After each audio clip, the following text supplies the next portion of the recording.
Good morning. It's time for our daily lectionary readings for Monday, September 20th. Wow, we're 3/4 of the way through September already. And we're live today on Facebook. I haven't done a live one actually in a few weeks. It seems like I've been pre-recording everything. Okay, so what do we have? We have Psalm 128. We have Proverbs 27, 1 to 27. I do believe this is our last day in Proverbs. I thought last week when we moved to Ecclesiastes that we were finished with Proverbs, but apparently no, they threw one more in, just for good measure. And then we have James, our epistle of James, 4, 8 to 17. So Psalm 128, the happy home of the faithful. Happiness is everyone, or happy, let's start over. Happy is everyone who fears the Lord, who walks in his ways. You shall eat the fruit of the labor of your hands. You shall be happy, and it shall go well with you. Your wife will be like a fruitful vine within your house. Your children will be like olive shoots around your table. Thus shall the man be blessed who fears the Lord. The Lord bless you from Zion. May you see the prosperity of Jerusalem all the days of your life.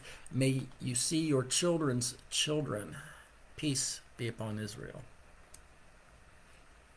That's a lovely little psalm, isn't it? Happy is everyone who fears the Lord, who walks in his ways. Let's go to Psalm 27. Do not boast about tomorrow, for you do not know what a day may bring. Amen to that, right? We don't know. We can make all the plans we want. I have learned to put things in pencil. This is what I'm planning, but the Lord may have other ideas. Verse 2, let another praise you, not your own mouth, a stranger, not your own lips. A stone is heavy and sand is weighty, but a fool's provocation is heavier than both. Wrath is cruel, anger is overwhelming, but who is able to stand before jealousy? Better is open rebuke than hidden love. Well meant are the wounds a friend inflicts, but profuse are the kisses of an enemy.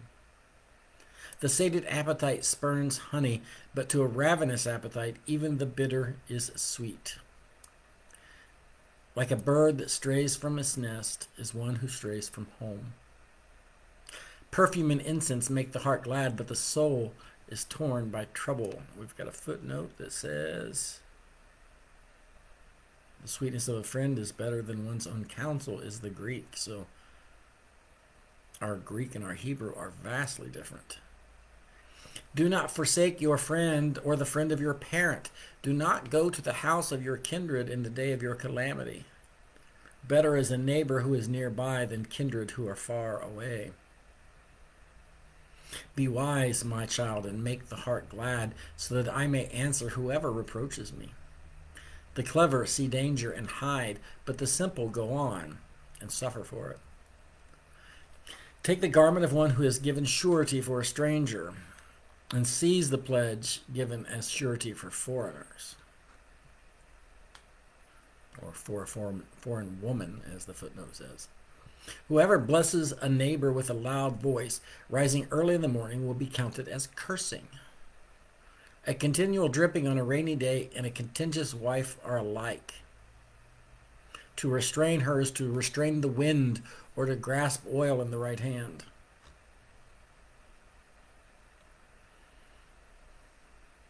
Iron sharpens iron, and one person sharpens the wits of another.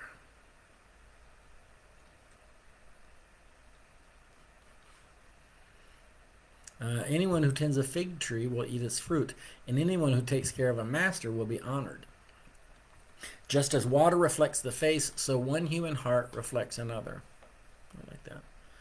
Sheol and Abaddon are never satisfied, and human eyes are never satisfied. The crucible is for silver, and the furnace is for gold. So a person is tested by being praised. Crush a fool in a mortar with a pestle along with crushed grain, but the folly will not be driven out. Know well the condition of your flocks and give attention to your herds, for riches do not last forever, nor a crown for all generations. When the grass is gone and new growth appears and the herbage of the mountains is gathered, the lambs will provide your clothing, and the goats the price of a field. And there will be enough goat's milk for your food, and the food of your household, and the nourishment of your servant girls.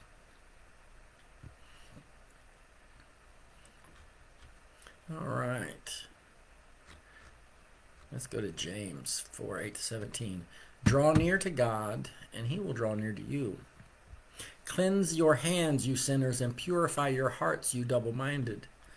Lament and mourn and weep. Let your laughter be turned into mourning and your joy into dejection. Humble yourselves before the Lord, and he will exalt you. Do not speak evil against one another, brothers and sisters. Whoever speaks evil against another or judges another speaks evil against the law and judges the law.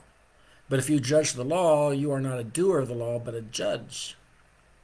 There is one lawgiver and judge who is able to save and to destroy. So who then are you to judge your neighbor? Come now, you who say, today or tomorrow we will go such and such a town and spend a year there doing business and making money. Yet you do not even know what tomorrow will bring. What is your life? For you are a mist that appears for a little while and then vanishes. Instead, you ought to say, if the Lord wishes, we will live and do this or that. As it is, you boast in your arrogance. All such boasting is evil.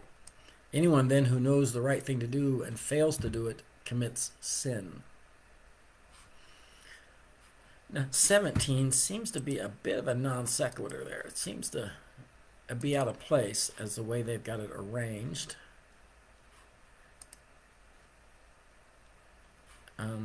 But it doesn't really fit with what goes right before and what goes after. It really does seem like a non sequitur. Anyone then who knows the right thing to do and fails to do it commits sin. That is the sin of omission. You don't necessarily have to do something to commit sin. You can just not do the right thing, and it's considered sin. So that's a word to the wise, isn't it? But you know not what tomorrow will bring. That goes along with the psalm, right? Do not boast about tomorrow, for you do not know what a day may bring.